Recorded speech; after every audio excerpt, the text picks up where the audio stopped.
This is Network Empire Uncensored. Can you please give me a 1 if you can hear me? I am here with Sue Bell, Kevin Polly, Mike Clay, I believe, is here also, and Jimmy Kelley is not here. He is on vacation, so he will be back after that. It's really good to see all of you. There's a lot of people coming into this. Since we are not going to be focusing heavily on SEO, maybe lightly, we are going to get into something called growth hacking because it is trending and becoming more popular. And we want you guys to understand what it is, because the whole mechanism that we've been teaching, the transformation of mere SEO, mere as in only, merely and only SEO, into a broader perspective of digital marketing blueprints and SEO website blueprints that contain many keywords instead of 1 or 2, is actually a form of growth hacking. And we're going to talk to you about why Sue's going to cover how she sees growth hacking. And I'm going to talk a little bit about examples and how I've done growth hacking in my career for our company and others. And we're going to talk about the difference between growth hacking and marketing.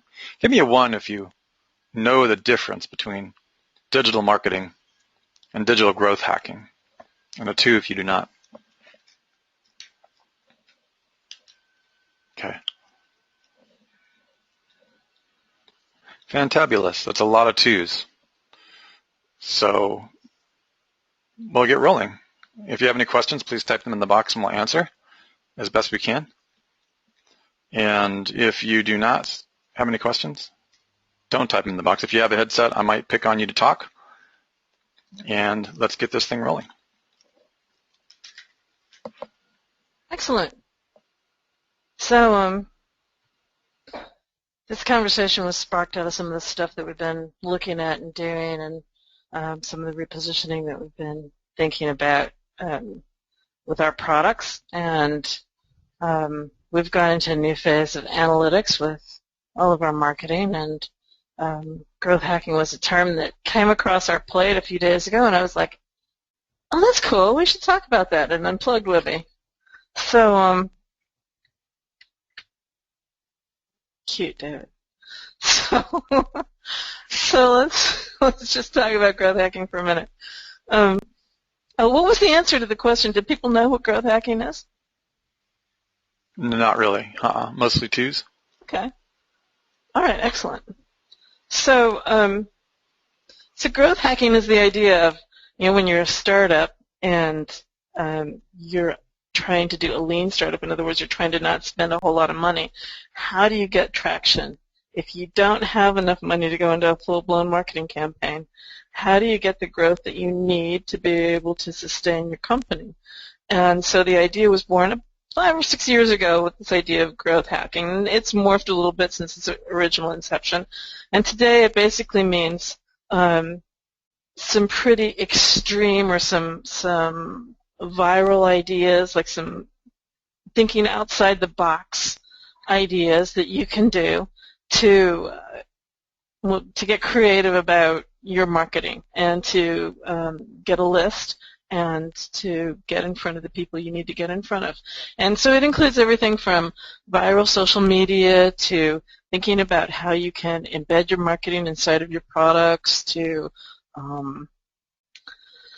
analytics, because of that idea of a lean startup where you don't have a lot of money to spend. If you need to make sure that every dollar counts. So when you do paid advertising, you want to make sure that you're getting the biggest bang for your buck and you're not wasting anything. So all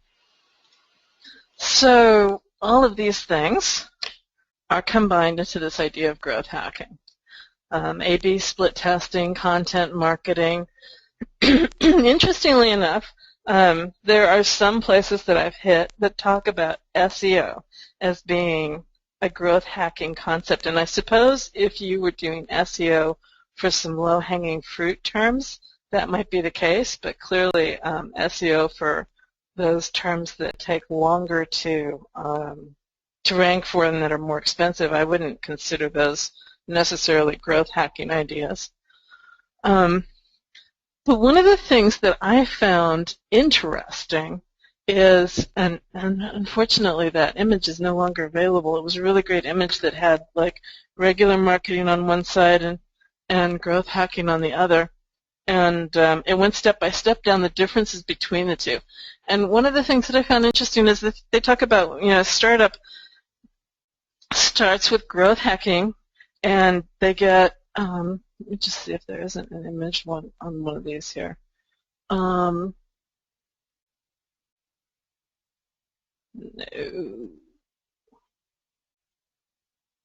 No.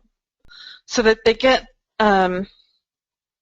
a pretty good start in terms of momentum, and then once they hit a point, they switch from that growth hacking phase into a more traditional marketing phase, and they focus more on building the infrastructure of their business, and you can just absolutely watch their business teeter into the point of collapse, right? If they're not careful, if they don't stay on top of the marketing that they're doing, then it's really easy when you're distracted building your business to let your marketing go and fall back into between a rock and a hard place if you don't have the funding behind you.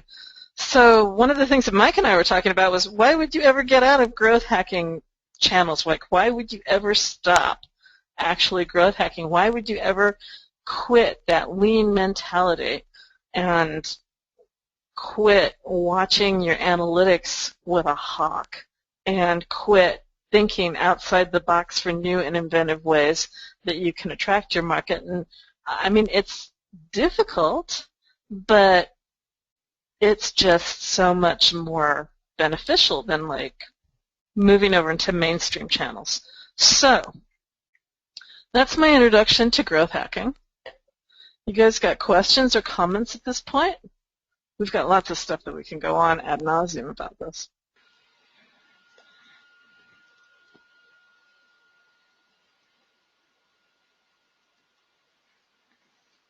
Okay, I think everybody's good. Okay, Patrick had said something. Oh, okay. All right, so this is a trend. As I said, growth hacking was first coined about 2010. You can see that it's on a distinct rise the last few years, still going strong. There's several books out there on growth hacking. But Russ, the book that you read that had a couple chapters in there about growth hacking that you were really keen on, that was Lean Startup, wasn't it? Yeah, Lean Startup is the definitive book on growth hacking and agile development, which are very similar. Agile startup. There's crossovers. The places it crosses over is in some stuff I'll go over today as well. It really has to do with pivot. The pivot points are the same as the primary growth hacks. There's about 7 of them, actually 10, but. Okay. Yeah. So let me just talk a little bit more then about growth hacking for starters. This is kind of the place where 3 different aspects meet. One is your creative marketing. One is software engineering. There's usually some kind of automation that's involved in growth hacking. It doesn't have to be like writing software, but it certainly involves implementing software and applications, and particularly in regards to data analysis, data collection, and analysis of your marketing, which is something that Matt's been doing a lot of digging into recently. And so some of the stuff that we've been looking at, just to give you an idea, I was tweaking out some images earlier on one of our sales pages, and I said to Mike, like, I did this image, and now it looks to me like I should do these other 2 images. And his response was, well, how far down are people scrolling on the page? And I was like, oh, duh, before I go and sink another couple hours into my time, I should really take a look at the heat map and figure out, like, is it worth my while to go do that? So those are the kinds of considerations, because it's not just the money that you're putting in if you're having paid advertising, but it's also your time, because you need to consider your time as money too. So we've been playing around with things like Lucky Orange and Get Clicky, and what are the other things you've been playing with, Matt? I've been trying out Wishloop. We've been using Connectio.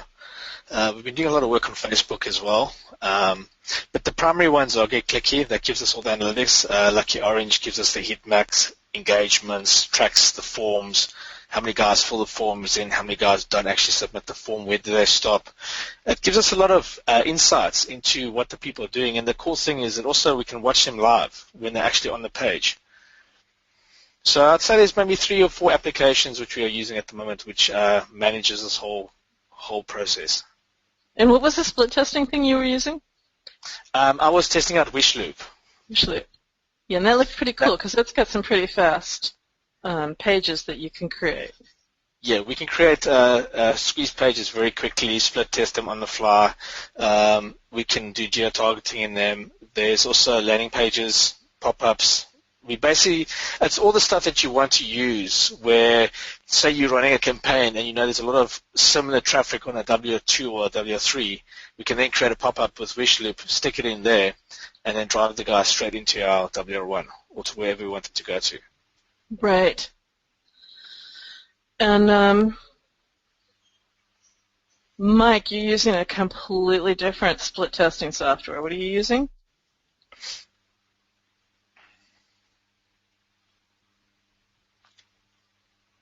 Oh, I caught him while he was off doing something else. Is that a VWO? Yeah. Okay. Can you hear me now? Yeah. My headset was muted. VWO is what we've been using, and from my understanding, it's similar to Wishloop. It's just what I'm familiar with. It's because that's what we've used with clients over the years. And VWO was cool because you could take an existing web page and make changes to that web page really easily. Like you could put in new headlines and you could swap out some of the text and the images and you can either use that as a plugin or you can drop in a piece of JavaScript or it can be entirely hosted on the VWO website, right? Yeah, and I like the JavaScript because that way it's easier to set up because you just put it on the one page you need it on. And, it's not plug-in sitting there loading on every page. Right.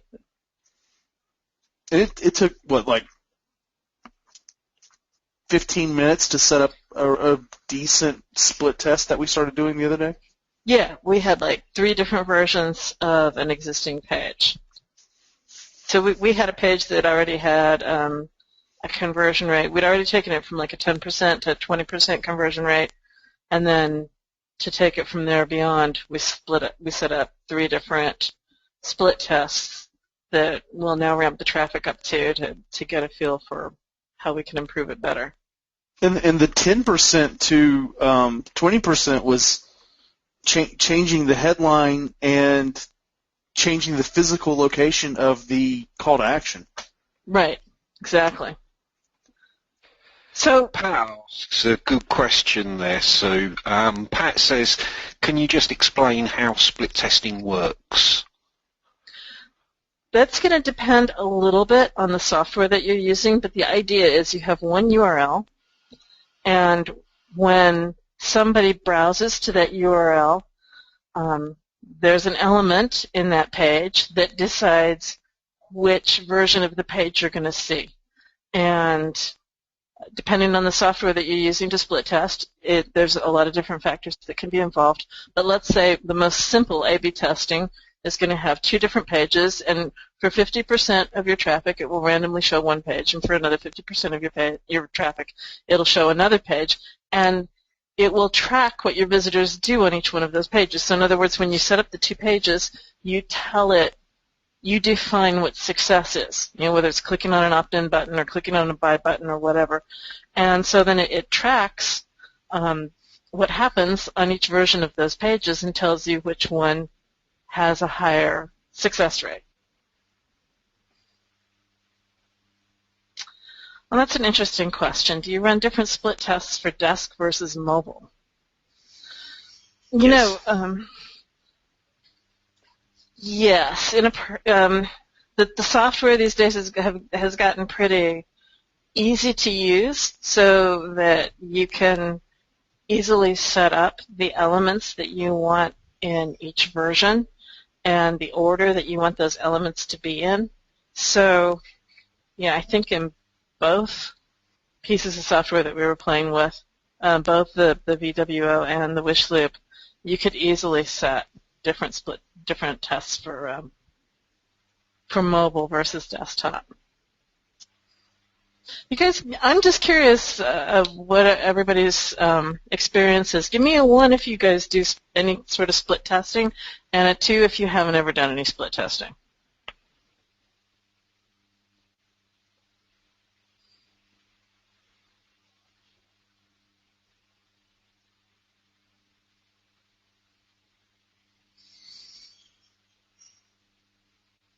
Definitely weighted more toward haven't ever done any split testing. We had about maybe not quite half the audience, maybe 30% of the audience respond. Interesting. So,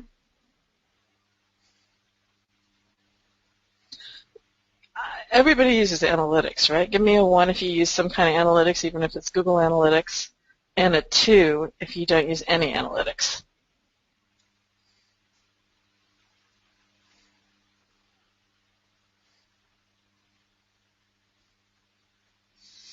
Jazz, I'm going to count that as a 2. It looks like a 2. It is winding you up. All right, so we've only got a couple of 2s there.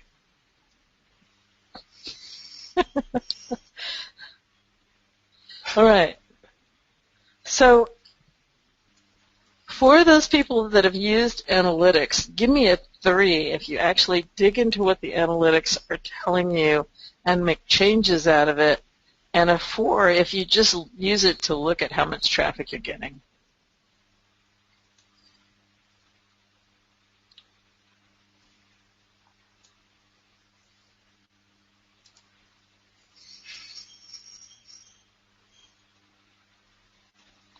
More toward 4s. A couple of people say they'd love to learn some better strategies. You know, we have an analytics course inside of Network Empire in the members area. Okay, interesting. And give me a, let me use another number. Give me a 5 if you guys would be interested in like some split testing demos and to get more into that kind of software. Oh, that's interesting. All right.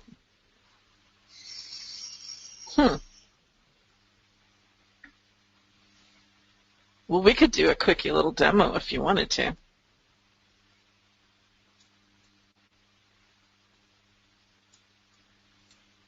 Excellent. All right. That was Matt, do you want to do a screen share and do a wish loop demo really fast? Yeah, give me a second. Shut that up quick. Okay. Mike, do you want to do a VWO demo? Sure. You just want me to walk them through the one we set up the other night, or do we want to pull a different page? Okay. Let me get logged in. Okay. I'm ready when you are, Sue. Go ahead, grab the screen. Okay.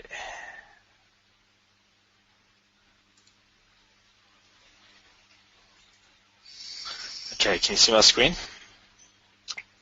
Possibly. Yes, it's coming. Okay, there we go. Hi, everyone. Matt Cruz here, for the people who have not heard me speak yet.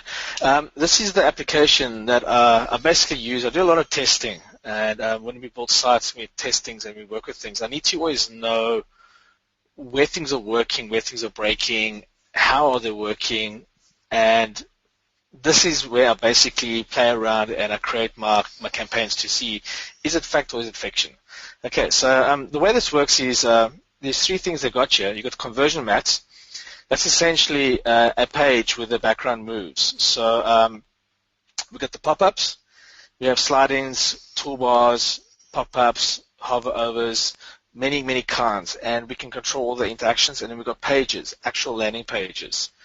And with pages, what we do is when we give things away like the free plugin, for example, then what we would do is we would basically create a page, we'll sync with Wishloop, and then we'll send people straight to our traffic on Network Empire, but they'll see that like actual landing pages we've done.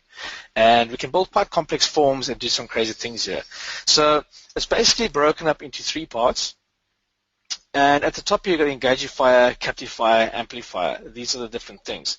So I'll show you pages first. When you click on Manage, the way Pages works is it allows us to actually create a subdomain on wishloop.com, or it allows us to create groups where we can put pages in. Okay. Now, so when we look at the page, you can actually put a page on your site. You can specify a URL on your domain. yes. Cool. Yeah. So, for example, we'll have networkempire.com/simple startup plugin download as an example. And we can create a page that pops up where there's no distraction. They don't have menus and things that can move them away.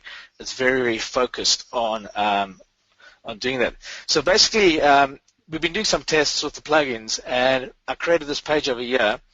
So when we look at this page, we can actually create leads and have them stored directly in Wishloop. You can have your leads there, and it'll actually tell you how many leads you're doing a day.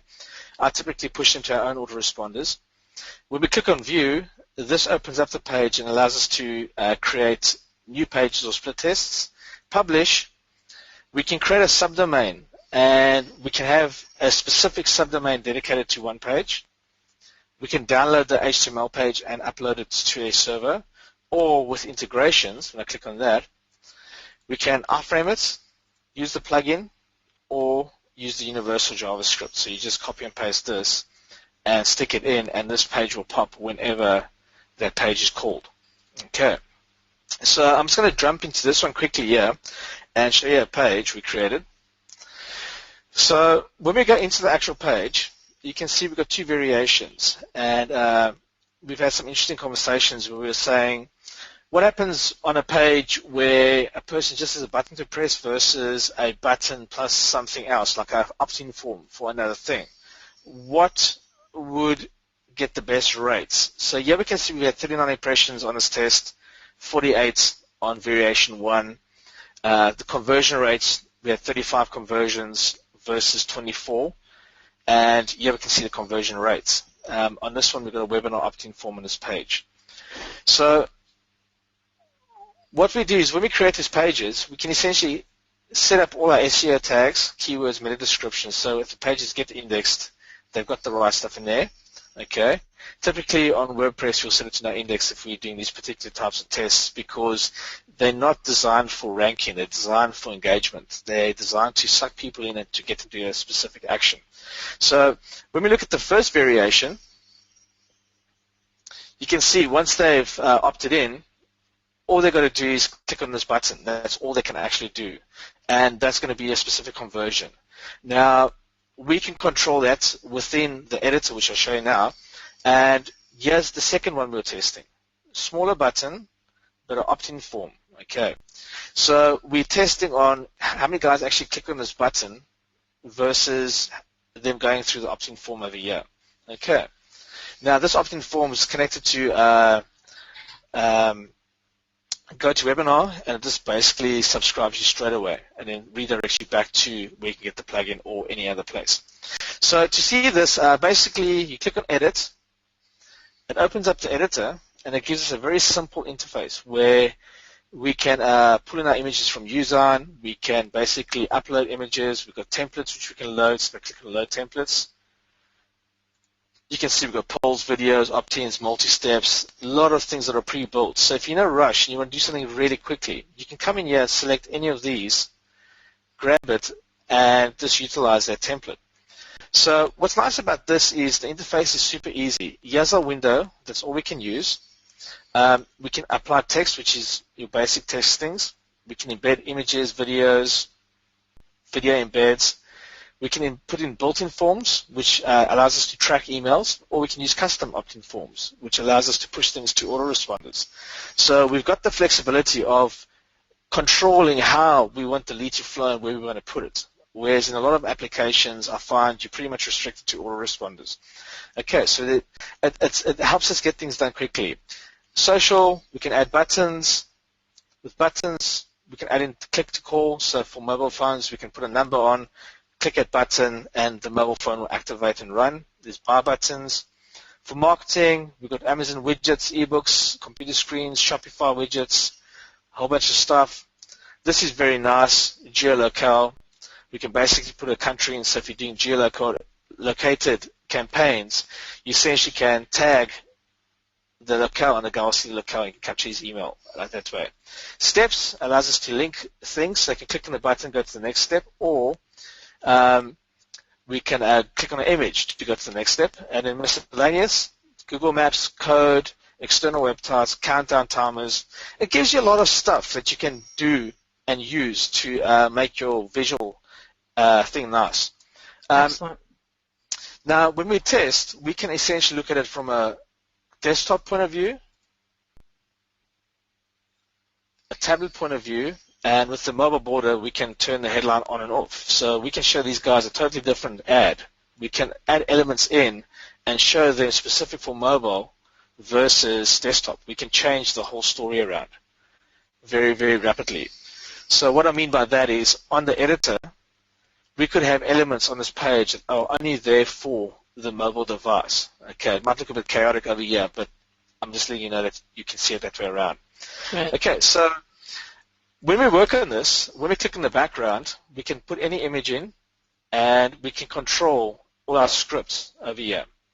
And we can also fire this as an exit intent or page close. So if someone leaves, we could embed this on an actual page, and as soon as they move their mouse to the screen or they want to leave the page, you can have them show this page. It catches their attention. So it's very, very flexible. You can even use the landing page as a pop-up trigger, which I like about. We'll click on an element, like a button. We can control the color and the look and the feel. We can give it an image. In settings, we can add any of the icons to this over here. So I added that little element in there. We can say where we want it to go to, how to open up. We can add the help text over here. We've got full control, and you can track every single click. And that's what we saw on the previous screen with the comparisons. And so the URL that you can put in there, you can put in UTM codes in there, right? Everything. If you look at this one here, you can see there's source, webinar, invite, red button. So when I look at my UTM sources, I can actually see how many leads are coming in off this red button over here, right, for this campaign. So it gives us all that control over there. Then arrange is just stuck to high item position. So super easy tool to use, and I think they're going to be going to a subscription base very soon. So it's worth having a look at. Good. So one of the questions that came in while you were doing that demo was, where does this fit in the grand scheme of everything? And what you're going to want to do is set up, obviously you have your pages, and you have your pages that you want to rank, right? And these are going to be pages that you're going to make. You can start by making copies of your regular pages, but you want to set them to no index. And then, because as you play around with split testing, obviously you're going to change the keywords that are on the page, and you don't want to do that to a page that you're actually trying to rank. And you also want it to be, typically you want these pages to be high converting pages, so you want to remove all of the extraneous links and pretty much just give them the option that you want them to do. So, because typically you're going to split test, well, I would say that the pages that you split test the most are the ones that you're sending paid traffic to. But, Mike, you also split test pages, like home pages and stuff like that for your clients? Is that true? Because what we're doing is, like, different pages have a different call to action. Like the home page, the call to action on the home page might be fill out the form for a free consultation. We want to Right. make sure that the call to action in the form and the button in the form is drawing attention to it versus them skipping it or whatever.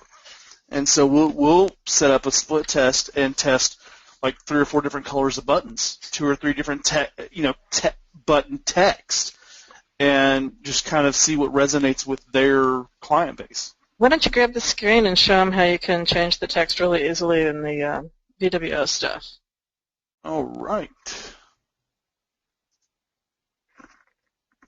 And show my screen.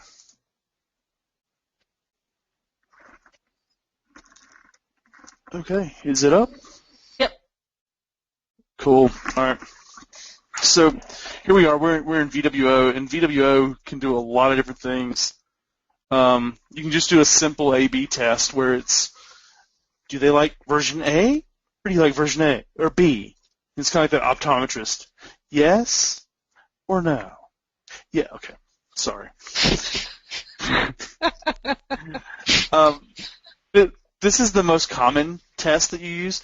Now, if you have totally different landing pages, like if you have one that's designed totally one way and one that's a totally different way, but it's kind of the same offer, you can actually build 2 separate pages and split the traffic between URLs. But let's just go into, we have an A/B test that we've been working on building out, and we're getting ready to launch it. So we don't have data in here yet, which I didn't know we were doing this, right? I have data. I didn't either. Let it run. Okay. So you have your control, which is the actual Original. the original. And what I'm going to do right now is I'm going to go right in and hit preview, see if we can go in here and edit it a little bit. Yeah, we can edit these. Nope, it's not letting me edit them. Hold on. Let's get back to... You know what? I need to go grab the URL because we need to do it again. All Because we right. changed it. So Right. let me grab that URL real quick. Want me to go to?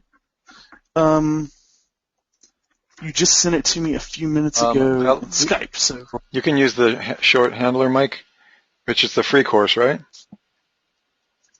Yeah. freeblueprinttraining.com.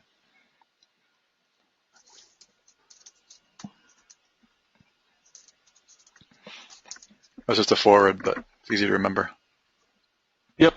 But that lets me grab the URL. Thank you very much, Russ. By the way, folks, that's why you have easy marketing handles. Yes, it is. All right. So then what VWO does is it goes out, grabs it, and now we have the control, which is the original, in here. So you have the control, which is the original, and then you have variation 1.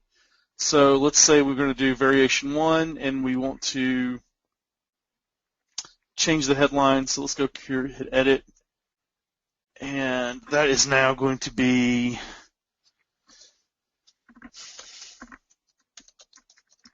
growth hacks for SEO.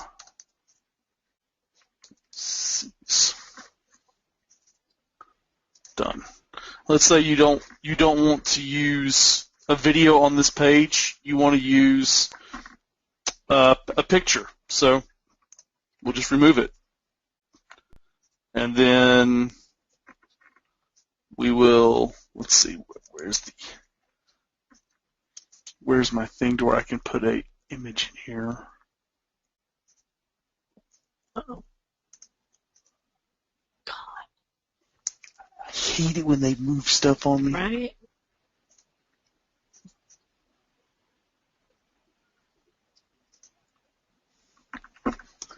Undo. There is a Don't split it. yeah. There are they've changed this around since I used it last time. And what I mean by last time, I mean by a couple of months ago when I really was using it a lot. But you can go in, you can change the text on all the different elements and set up different things. You can even go in here and let's see. Yep. there's my background color, and we can go and change. Well, we can't change the background color on that one very easy because it is a really detailed CSS button, but here, we can change this pretty easy because where's our... Yeah. There, we can change, like, there. So you can just reach in here and click and change things where you want it. And what I was going to do is I was going to swap this out for an image versus an iframe. And that can be done. I'm just trying to see where there's a button in here somewhere that lets me add. What you want to add? I was going to add an image, but I don't see an easy way to do it right now.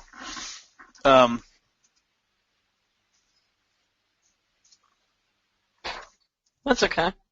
Yeah. It's just a quick and dirty demo of some of the stuff that you can do. It's not really a tutorial on the software.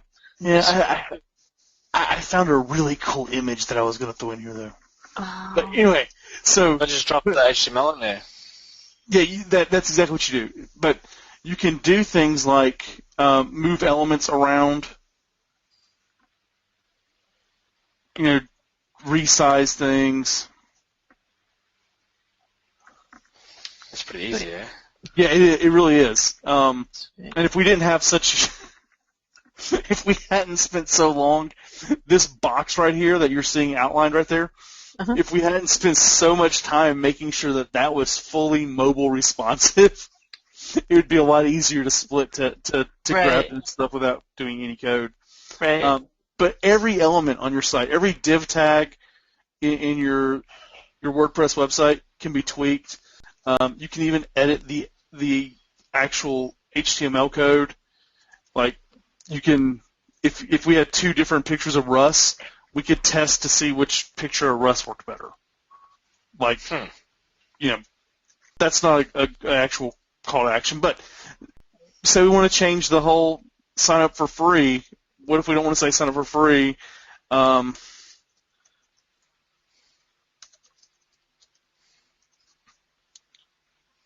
Change it to 9 growth hacks.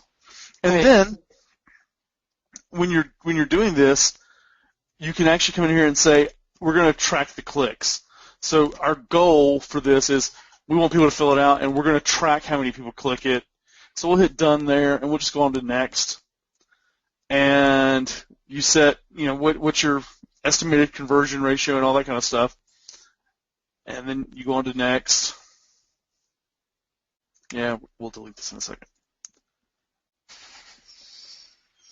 And then you can do some advanced options where you can say, I only want this to run during business hours, or I only want this to run on mobile, and things like that.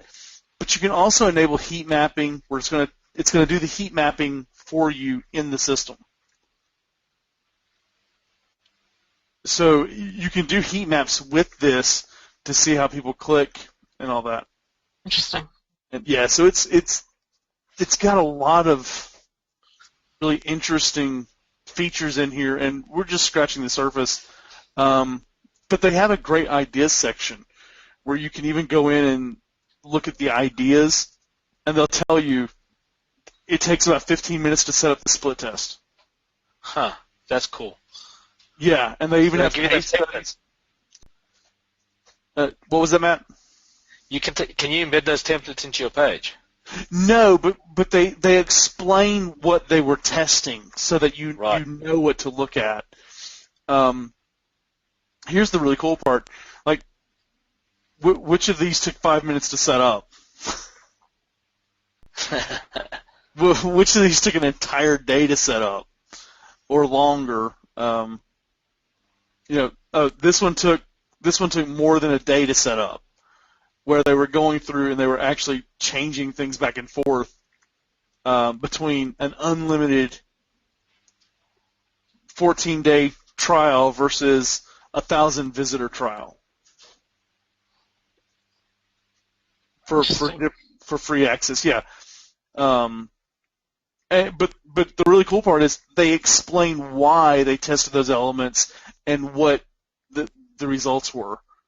And they have resources and articles like on different things. Which and Mike? Yeah. That's one point I'd just like to insert here where you're at. The reasons some people think that growth hacking is merely fancy toys like split testing and the rest, but what Mike brought up there is really key. You have to know what to split test. And we'll get into that, later on, but I think that's really important because you can split test meaningless things, right? That's a really interesting, the price decisions and the product, because that's all a part of the lean canvas stuff that Sue and Mike and I teach you in various courses. I think Matt and I go over it somewhere, I think certification level 1, but what you're actually testing is a key component as well. Well, and that's why, a lot of the things we test, like on our client sites, we test things like, we test the button. What does the button say? Precisely. We test the headline on the page. And buttons and headlines are about 80% of what we test. And we see increasing conversion just by testing those two elements. Interesting. And it could be that my skill set is that of which I'm really good at testing buttons. I'm good at pushing buttons. Doesn't get to say anything.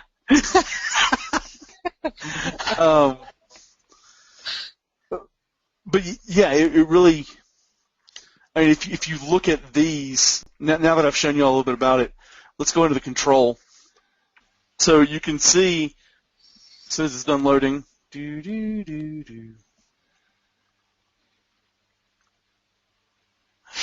There we go. All right, so this is the original. This is what the landing page was. We yanked out the navigation and all that, and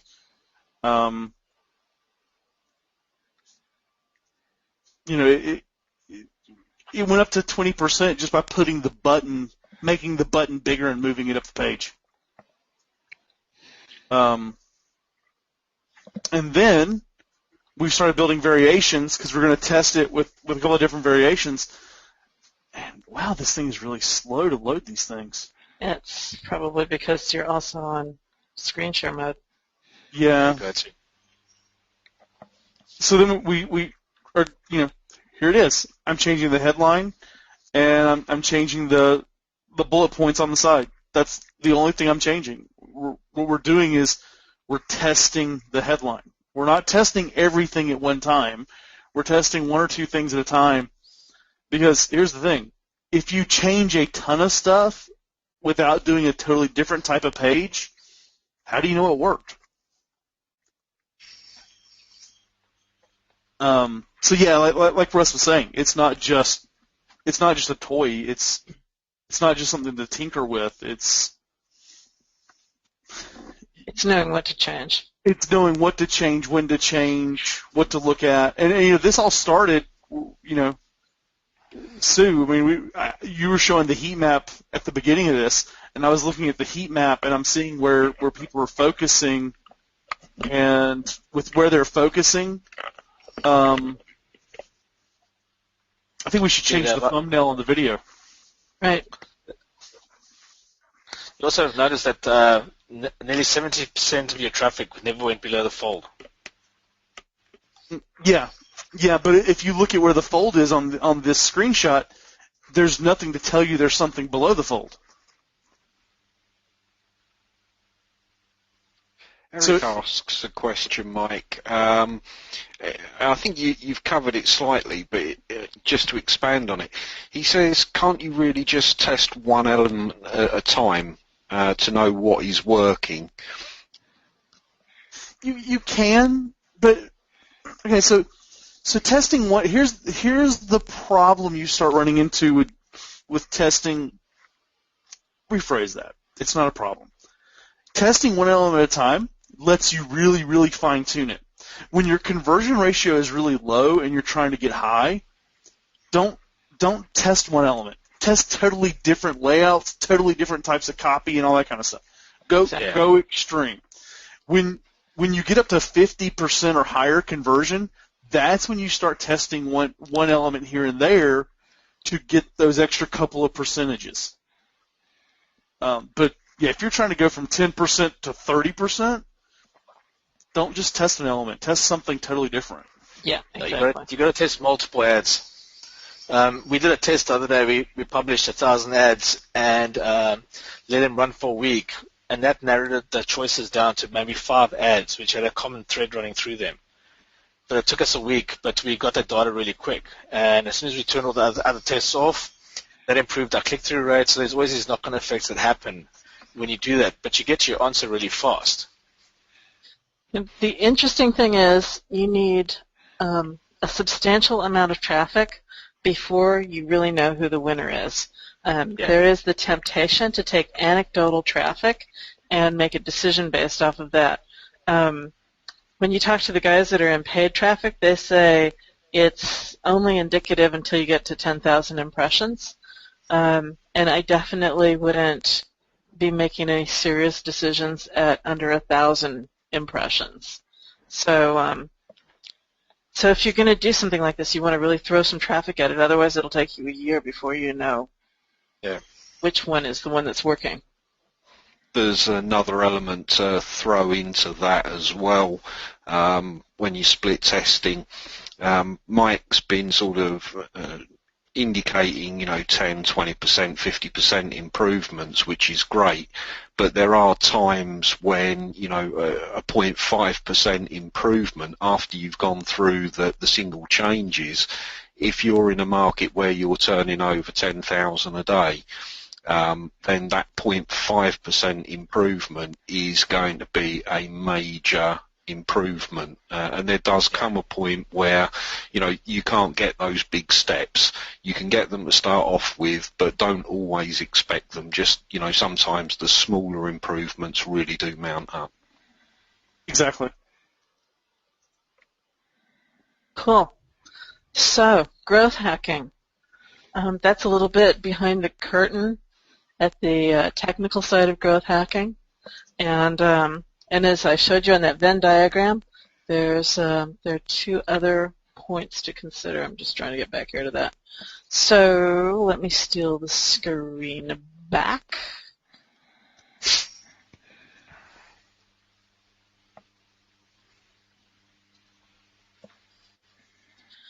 So that was the data analysis and testing, the green bubble we've got down here. We've still got the creative marketing. This was also the blue, the software engineering and automation, right? So we covered both of those 2 bubbles. So now we've got the creative marketing side of things. So the creative marketing side of things, Russ, this is where you come in. It's interesting because I don't really see it the same way. Like, it's not creative really. It seems creative to the technicians because they're busy working on all the gadgets, but the reality is that none of those split testings matter if you don't have your positioning correct. And exactly. if you haven't done what I consider to be the true growth hacking, which is positioning. So again, not belittling or even undermining anything that's already been said is very, very key. The point is really you can test buy buttons all day long, but if you're selling the wrong product. So I'd like to take you all the way to the top of the vertical idea. Like, if you go all the way to the top of what growth hacking is, if you haven't read The Lean Startup, it probably was the most significant book, my most significant influence in business in the last 2 years. Probably, and again, there's a lot of other books that I've recommended you guys, like in neuromarketing, such as Nudge or, these types of things. There's a lot of different things in the marketing department. If you guys have taken my marketing courses, that you'll know that I'm really big on, such as Switch, Nudge, and all the marketing stuff that we get into, made to stick. But when you go all the way to the top and you look at what's happening, in a nutshell, growth hacking begins at 0, not at 1. You can growth hack, but before you can growth hack after a bad business and a terrible idea has been started. But generally speaking, you want to do that before you start a bad business. And that's where the conundrum comes in. The conundrum comes in when we're teaching you guys in the various courses. We actually teach pretty high-level business acumen throughout the certification level trainings and now the MDM, or $1 Million Mentoring or agency hacking stuff. Let me just look at the best way to describe this. We really don't, I hate the pain of somebody that I care about, or even a new client, or somebody who has already created a bad business or has a bad idea that they've already invested in. Nobody should have to spend years of their life, or months even, or even a day, building shit that nobody wants to buy. You know what I'm saying? Or engaging in an endeavor that nobody wants to buy. Go ahead and just go to Lean Startup. Sue, that's a good one to have on the screen for a little. And Made to Stick, by the way, is good marketing stuff. So really, I wanted to make a clear distinction here because I don't want anybody on my team, or which I know, nobody on my team really has this distinction, has a problem with this, but persuasion architecture is not growth hacking. And growth hacking and marketing is not positioning, although there are times when people think that it is, because I do both. And positioning is pre-growth hacking. It's better to do it before you've made a mistake than after. Okay. A lot of the time what happens is marketers have to become good positioning because they have no control over the creative process and engineering of the product. Because remember, what growth hacking is in its essence is marketing that is built into the product. Now there's two types of marketing that are built into the product. An example of that would be banners, for example, inside of our plugin. That's meta monetization or nested monetization. That's kind of a method to growth hack, and it can be accounted for when you're doing your lean canvas. Eric talks a lot about leancanvas.com, or it's lean stack now. We teach a lot of that in MDM. So it's better to take those principles and before you start a business and teaching startups is easier than what we do. That's why Eric does it. What Sue and Mike and Matt and I do, and the rest of our Kevin, is actually a lot harder because people already have a business. And it's harder for you guys too, especially if you're taking our branding and positioning course. Because when you have a client that comes to you and all you're doing is selling SEO, and you see that he has a product that nobody wants to buy, and probably he shouldn't have been in business, and he's only got about 200 feet of the runway left, sometimes you begin to wonder if you're going to get paid for ranking him. You see what I'm saying? So it's actually helpful for you guys to have business acumen, whether you're doing SEO or not. So runway is the number of pivots that you can make before you go out of business. And pivots are the way that you view good positioning that we've discussed in many other. Pivots are good positioning after the fact of a bad decision being made. Okay. An example of a pivot in a business or a company is if you look at wealthfront.com is a great example that Eric talks about in his book. I don't want this to turn too much into a book report. I want to bring it right back to, all the things you learned today from Mike and Matt. But Wealthfront's is a multi-million dollar example, okay? And I'm going to apply all of this to those of you who are SEOs and are learning to sell blueprints first. We're going to talk about the pivot, the position change from being a selling rankings versus selling digital marketing like Mike teaches you. That, by the way, is a pivot.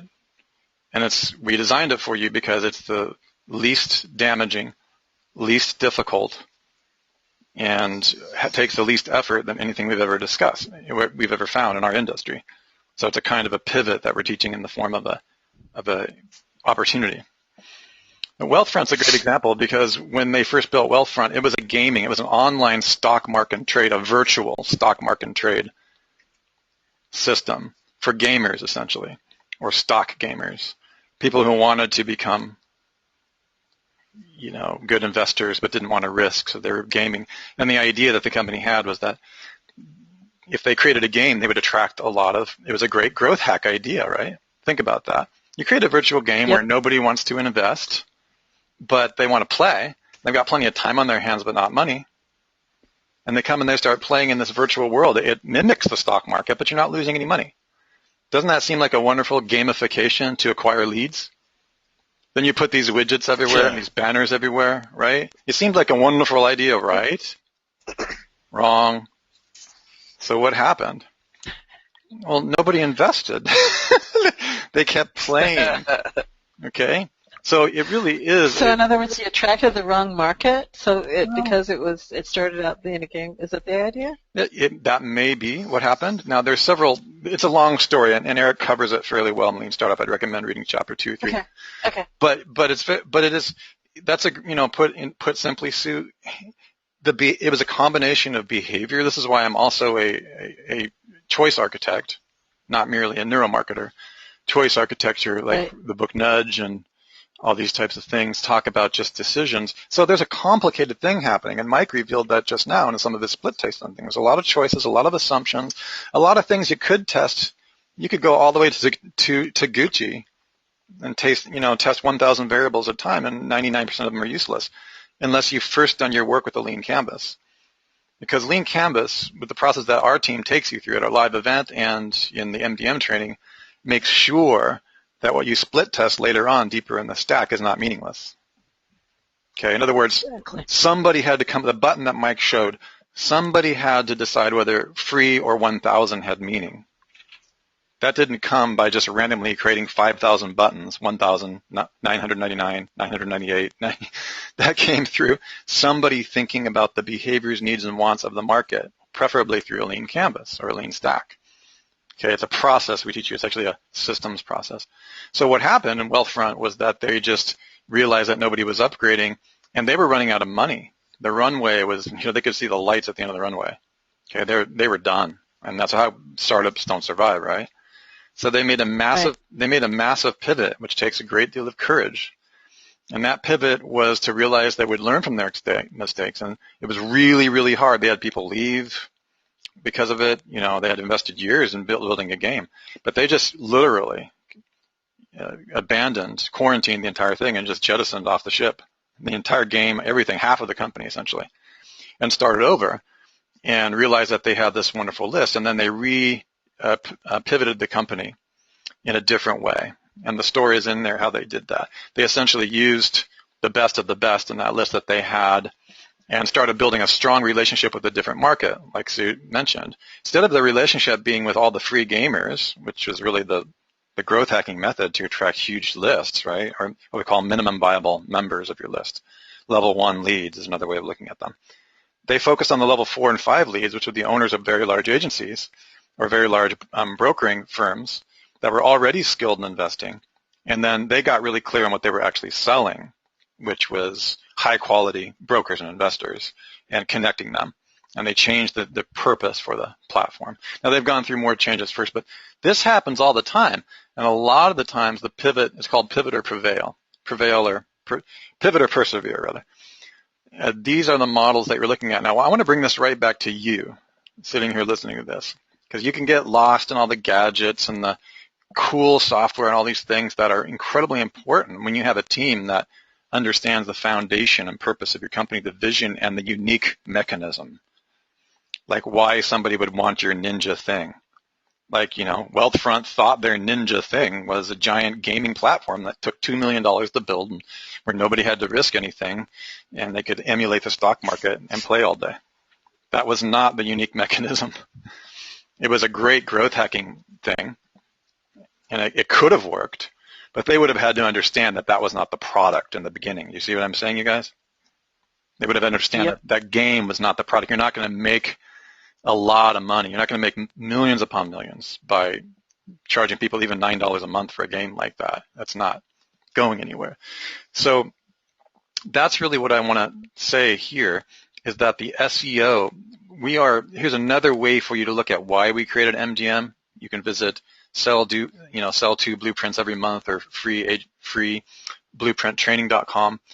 It is a growth hacking method, which is why we're creating growth hacking tools for you, including forms for you to put in your own website where, your clients have a very unique distinction with who you are because you're looking at the big picture. It's the shift from a great pivot, because there's 7 different kinds of pivots, and we can get into them if you want, but that's just really Eric's stuff, but good stuff.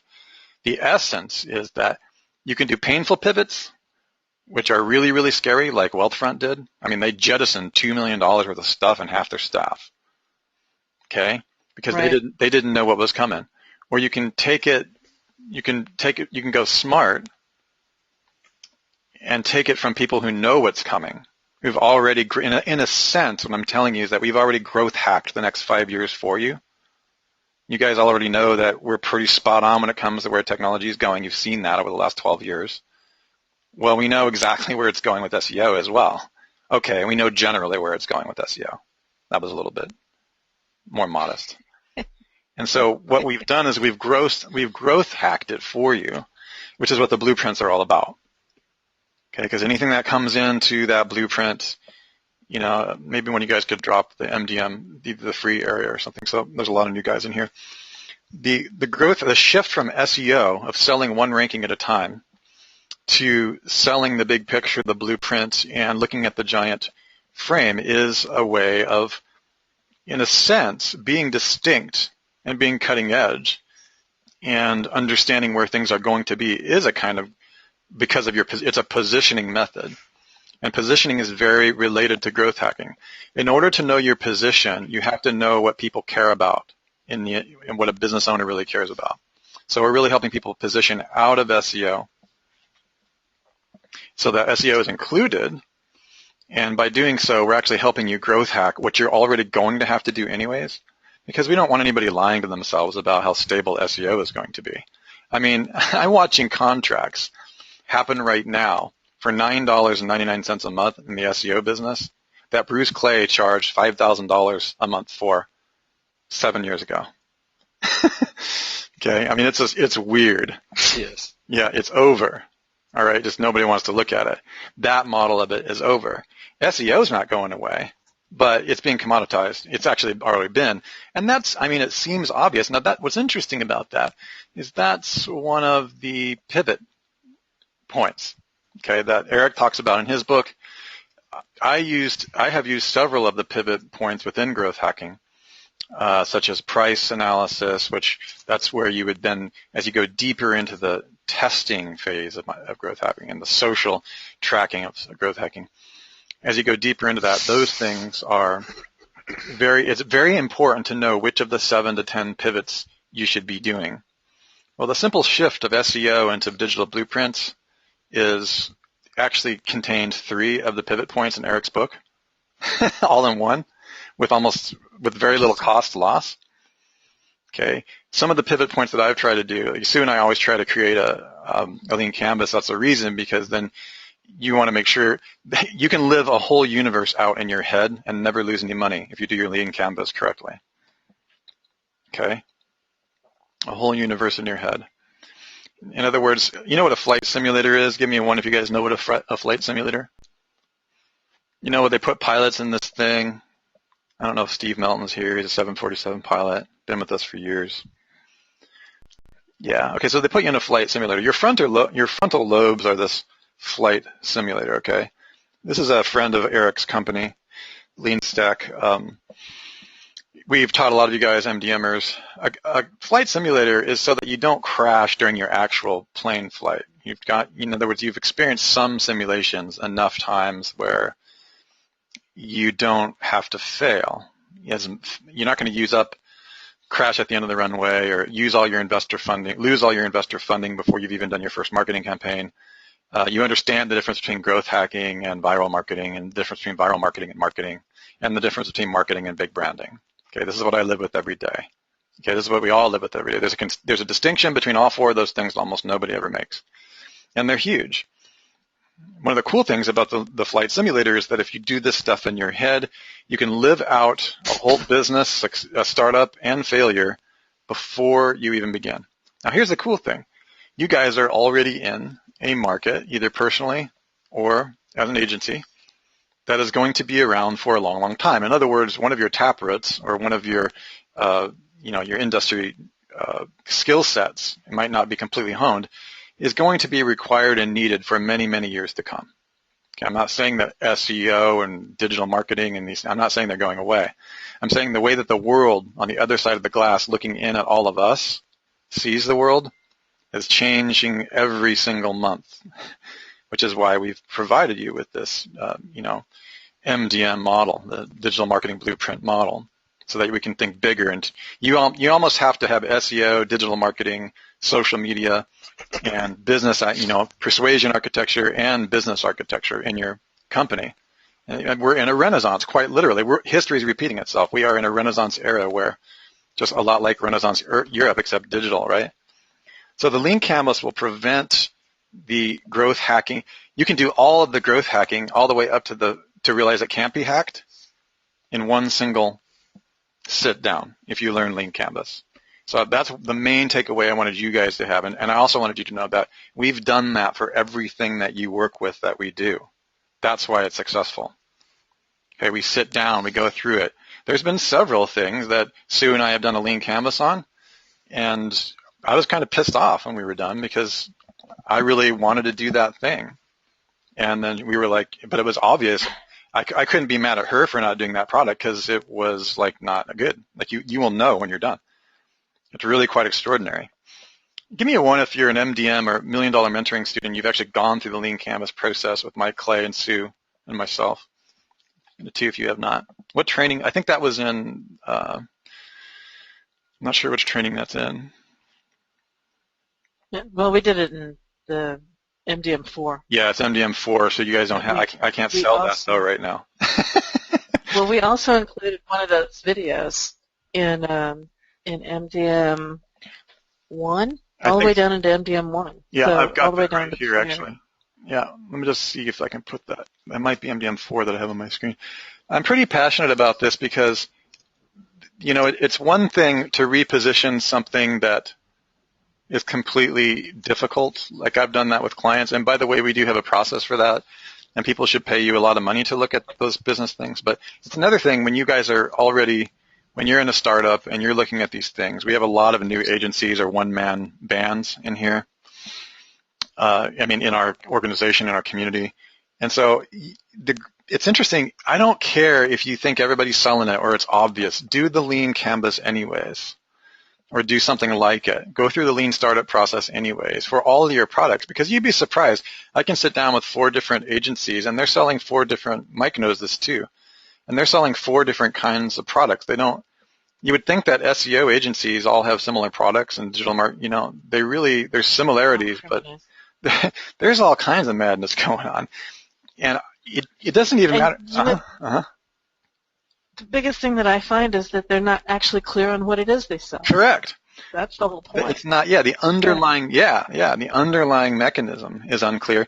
And what I love about Lean Canvas, and Ash's book too is also very good. He founded Lean Stack, Lean Canvas.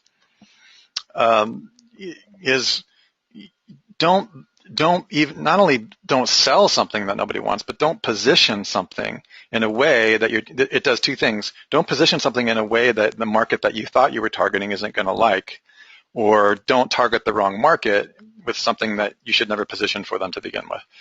And what I love about that is that sounds kind of complicated when you're saying it, right? This is all theory, right? You tend to want to jump in and do all the split testing, and you figure maybe the cure exists in split testing an infinite number of pages. Maybe it's about getting all the Facebook ad exactly. That can't come until you finish your lean canvas, because then you don't have your true unique mechanism, your one-line zinger. This is what we teach in ISDNA. It's why we designed it all for you guys. You can't get that pain behind the pain, a vitamin versus a painkiller, the real thing, the real solution that you're providing, and how to communicate it within a single word until you've done a lean canvas type model. And then once you have that, you've got 90% of the battle done, because you've figured out that this is probably going to be a success. We have the marketing channel. The market really wants it. We have our distinction that's even on here. So I know it seems kind of weird, like I'm trying to sell lean canvas. It's not even my product or company. It's not really about this product. It's about going through a process like this. There's a few other out there that is similar to this, so that you guys know what you're actually selling, no matter if you think it's straightforward. Okay, well, we sell. How do you sell rankings? I sat with 2 people in the last month. One guy is selling a ranking based on this amount of dollars. One guy is doing it 5 at a time. And then there was one of our guys selling the blueprint. He's making 3,000% more money than the other 2, just because he's done a lean canvas, and he's had the good fortune of us having done a lean canvas and invented the blueprint process for him. You guys see what we've gone through to bring you that positioning? Okay, we've done the work. But I wanted you to know how it was done. It's not enough just to be able to use an awesome system. I want you to know how it's done, so that it's not the difference between growth hacking and marketing is the difference between superstitious voodoo religion and the scientific method, or having the action. It's data driven, and it's thought about clearly through a scientific process before you start. And you already know who you're going to talk to, what you're going to say, and what it's for. And your chances of failure is, I would say, there's a lot of other variables after you get past this, variables that could come up that would cause failure, such as your CEO, driving away with all the money in the Ferrari, buying a company plane, crashing it. There's other things that can happen. But half of those variables are reduced by going through this process. Give me a 1 if that made sense to you guys. This is a flash introduction into growth hacking and lean. We've gone a little bit away from growth hacking and into what's called agile development or agile startup. And there's other ways to do it. There's passion that can drive a company. I'm sure that all of you have met what Eric calls just do it. Have you guys met a lot of just do-iters? They come from like the pre-internet metric era where they didn't have a map to cruise tracking everything, including the period on the end of a sentence on a page. You guys understand? Okay, they come from an era where, like, just do it. Like, you don't have to know. We didn't, just get up in the morning. It was all work ethic driven, and the only reason you fail is too disciplined to fail is what I call it. Okay, like you couldn't fail if you just gave it 100%, right? Yeah, no, that's not what growth hacking is. Growth hack, there's a science behind startup, there's a science behind positioning, and it's gotten, in a sense, it's gotten amazing because you can track everything and move beyond what we call vanity metrics. The distinction between vanity metrics and actual metrics is what we got to be really careful of as well. And in our advanced training, we'll get more into how. I spent a lot of time with Sue yesterday on this topic as I was learning a ton from this new tracking that Matt and Mike set up. But the distinction between how you view the variables, and it's a real science, but it gets really exciting because the very essence of our talk today, growth hacking, came up because there is a significant dozens of percentages of conversion with ads that had the word growth hacking in it and the ones that didn't. So from leads in our campaign. And that's an example of growth hacking. Growth hacking is trending, and so, people are growth hacking. And I use growth hacking to find that out. And how meta is that? So anyway, that being said, you guys can start applying some of these. Just start small. I don't want you to be overwhelmed. The first thing is just to, I want you to know that we've got this process for you in your industry. Should you decide to be an agency, it's actually hard to account for the millions of dollars that we've spent to pull all this stuff together for you guys.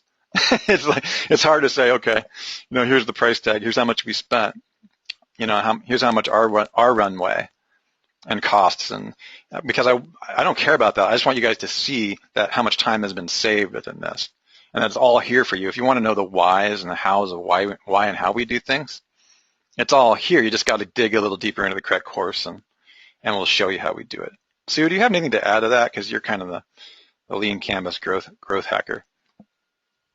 No, I think you've expressed everything really well. Okay, I don't have much more to say about it for this training because it gets pretty advanced, but I will tell you this, that, again, Sue and I have, and I think a few other teammates, we have lived worlds inside of our head doing lean canvas and a few other tools, not just this one, but a few other things. And there's things that we have simply not done, which I can actually name a couple of them, right? Because when we did all of that, it just didn't, all of them would have made some money, but when we laid, what was it, Sue? When we laid like 4 or 5 of them out, it was like 2 that made a lot of money and like 3 that made like, maybe. You know what I mean? Yep. Okay. So that's cool. That's a type of growth hacking up front. It's like you put your 4 or 5 ideas, you test the metrics, you do the flight simulation, and then you start, then you go into the web launch, into the net launch. And then you build your marketing campaign, which is what Sue was talking about, the creative side. The creative side is when you get on the lean canvas, when you go up the column, when you go up into one of the 2 layers within the column, then you can start building out your persuasion, your one-line zinger, and that hot button. That's when you jump from lean canvas to ISDNA. And Sue has recently added that the lean stack to ISDNA as a key component of the MDM course, and she's tightened it up quite a bit. And that's the reason. I'm also finding this out now after she started doing that. Is the tighter your lean canvas was, the tighter the ISDNA technology that we provided you with will actually be. Yep. Couple of questions. Eric Tan said the MDM course. He said, which course is that? Okay, I guess he was handed that. And which course goes into the lean canvas and growth hacking? That's MDM. I think we have that in. Do we have that in Sell 2 Blueprints a Month, Sue, or is it only in the advanced? No, it's all the way down into free. We start off in free talking about it, and okay, we good. progress all the way through. Yeah, it's an important component. Okay, great. She sent you the link. It gets. Yeah, in each level we get a little bit more complex with it. Yeah. And you can get as complex as you want. And, for me, I just want you guys to know the distinction between marketing. Marketing has generally, and many of you have been around, there's a couple of probably big admin in here who've been around since the 90s. And, the thing is that, remember when it used to be just throw as much money as you can, make sure you had a huge chunk of tax-deductible money that you didn't know where it was going to end up. And I called that the spray and pray method. You guys remember that? That's what marketing is and has been for many, many years. And what's interesting is that people still actually do it. They've taken that mentality online. Part of it is because split testing is hard. Metrics and accountability is hard. Truly understand. I've learned that, and I continue to be in awe about how technical it can get to be able to track, a person from his belief to his playground to whichever page works on the split test to his one line that got him to make the choice to opting into a free area to converting. To be able to track all that, that takes some commitment. But once you know how it's done, we train you on that, and we're going to be showing you guys how to do that. Once you know how it's done, then it really starts at a certain point. You can turn off the things that's wasting money and keep the things that's working rolling. And that's very, very different from Mad Men, where you charge $1 million for an ad campaign. And, you think about that in the 90s, like they couldn't even, Mike was telling me the other day that he still has clients that spend $10,000 for a billboard. In the 90s, they couldn't track the phone numbers, and still today people can track them and they don't, or they don't care. Right. Well, that's not what we're teaching you guys. It's just crazy. Yeah, people are still doing it. So what's interesting is that you don't have, nothing is theory. Like if you really wanted to, you could know in advance, 50% of the pain and wasted money for your startup. So that's all I have to add to that. Excellent. Yep, that covers all the talking points that I had in my head, so that's awesome. Okay, cool. I'll probably wrap it whenever you guys want. Yep, I think we're good. Thank you very much, gentlemen. You guys have been awesome. Thanks, everybody, for your time. And we are going to go wrap this up. This replay will be available for members only, and we look forward to seeing you in the MDM training course.